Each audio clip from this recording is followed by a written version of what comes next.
Hello बच्चों, आज जो है हम पढ़ेंगे चैप्टर नंबर 1 इन्वोकेशन।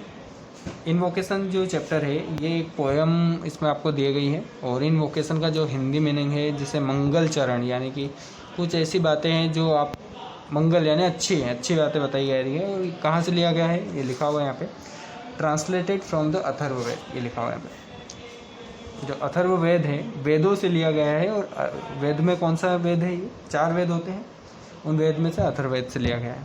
जैसे यहाँ दिया गया है वेद जो है यजुर्वेद, ऋग्वेद, सामवेद, अथर्ववेद। इनमें से अथर्ववेद वाला ये कंपोजिशन जो हमने यहाँ लेना है वो अथर्ववेद से लिया गया है। ठीक है, अब हम बात करते हैं यहाँ पे कि इसमें जो जिनने ये ट्रांसलेट किया है और किस जो मेन इसके राइटर हैं जिनने लिखा है, जहाँ से उन्होंने लिया है और उनने इसको ट्रांसलेट किया है, उनका नाम है डॉक्टर अभिनस चंद्र बोस। ठीक है, डॉक्टर अभिनस चंद्र बोस ने इसको ट्रांसलेट किया है। और ये एक वर्ड्स जो वर्ड है यहाँ पे, जो यहाँ पे वर्ड में बता रहा हूँ, इनके आप मीनिंग लिख लीजिएगा, हिंदी और इंग्लिश दोनों। जैसे वर्स जो है उसको हम छंद कहते हैं, कविता कहते हैं इसको हम। द प्रेजेंट वर्स यानी ये जो छंद दे रखा है ये हिमेंस फ्रॉम द वेदास, जो वेद हैं वहाँ से लिया गया है। ठीक है, a book of selected translation from the Vedas by the doctor Abinas Chandra Bose ने इसको सिलेक्ट करा है, इनको चंद लाइनों को। और जो कि एक ओरिएंटेड स्कॉलर है, यानी कि एक विद्वान है। It has been ascribed to the seer Atharvaveda. देखो ये कहाँ से एस्क्राइब हुआ है, उत्तरदायी है ये है अथर्ववेद से लिया गया है, जो आगे की बात बता रहा है कि आपको कैसे रहना है। ठीक है ना, लोगों के साथ कैसे सामंजस्य बताना है। वो कौन सा छंद है, कौन सा पंक्तियाँ हैं ये है 52 इन बुक 7th सेकेंड लिख दिया यहाँ पे, सेकेंड बोल रहा हूँ मैं, 7th है ना, book 7th of the Atharvaveda. Atharvaveda की बुक 7 जो है 7th बुक है, उसमें 52 वाला ये कुछ पंक्तियाँ हैं। ठीक है, it इंक्लूकेट्स ethics of collective living through mutual love and understanding। यहाँ पे आपको मेन फोकस करना है जो म्यूचुअल लव है और अंडरस्टैंडिंग है, यानी कि जो आपसी सामंजस्य जो है और जो समझ है वो इन चंद लाइनों में आपको समझाई जाएगी। वही चीज़ आपको कंसंट्रेट करके समझना है और इनके वर्ड्स पे ध्यान देना है। और हिंदी इंग्लिश जो मीनिंग है वो यहाँ पे राइट कर लीजिएगा। Rendered in the style of an invocation, it wants this sense of unity to the prevail not only among one's own people but also with the regard to the others।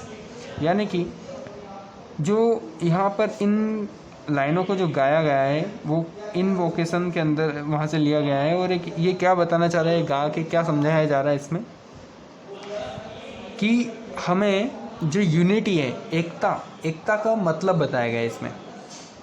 ठीक है, और हमें ये जो चीज़ है एकता वाली, ये सिर्फ अपने लोगों तक नहीं रखना है, ये दूसरे जो हमारे आसपास के जो लोग हैं, हमारे पड़ोसी हैं, जो हमारे दूसरे जो देशों से बिलोंग करते हैं, उनको भी ये चीज़ें बताना है। चलो आगे बढ़ते हैं। Let us have concord with our own people. Concord का यह मतलब होता है आपसी सामंजस्य।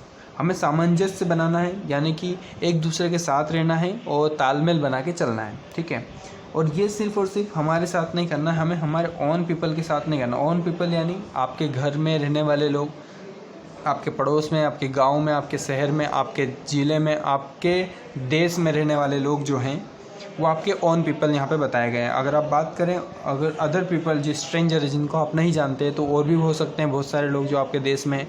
यहाँ तक कि जो हमारे देश से पड़ोसी जो मुल्क हैं, जो पड़ोसी देश हैं, उनकी भी बात यहाँ पे की जा सकती है। ठीक है, जो पड़ोसी देश है जैसे अमेरिका है यहाँ पे, यहाँ चाइना है, और भी ऐसे पाकिस्तान है। तो अगर हम बात करें तो जो एकता वाली जो बात है ये हमारे पास तक नहीं रखना है, इस नॉलेज को हमें स्प्रेड करना है। ये लिखा हुआ है concord with the people who are stranger to us, जिसे हम नहीं जानते उनके साथ भी हमें आपसी जो सामंजस्य है उसको बना के रखना है।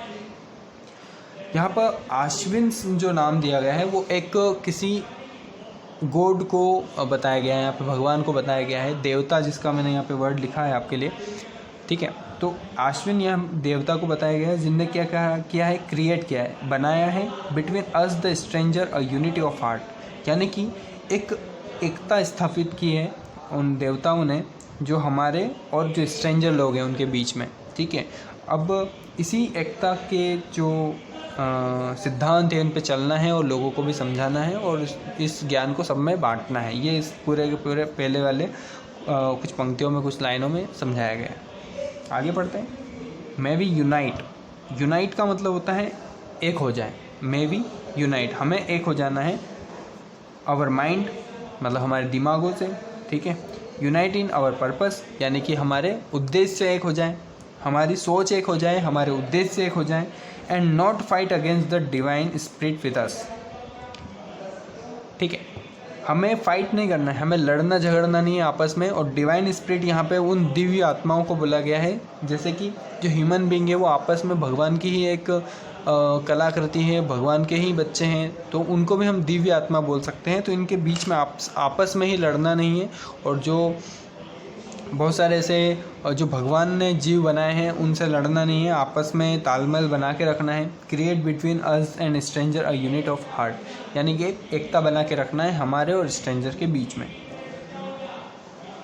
Late not the battle cry rise amidst many slain. देखो यहाँ स्लेन बताया गया है, जो युद्ध के बाद जो मारे जाते हैं, लोग मारे जाते हैं, वो जो क्या होती है बैटल क्राई। बैटल क्राई यानी कि युद्ध में जो एक मतलब लोग मरते हैं तो उनका जो दुख होता है, जो घाव होता है, जो युद्ध में लड़ते लड़ते उनको जो क्षति पहुंची है, तो उससे जो एक कोहराने वाली जो आवाज़ आती है, रोने वाली जो तड़पने वाली आवाज़ आती है, तो वो उन चीज़ों को हमें हटाना है, वो नहीं करना है, ठीक है। Not the arrow of the war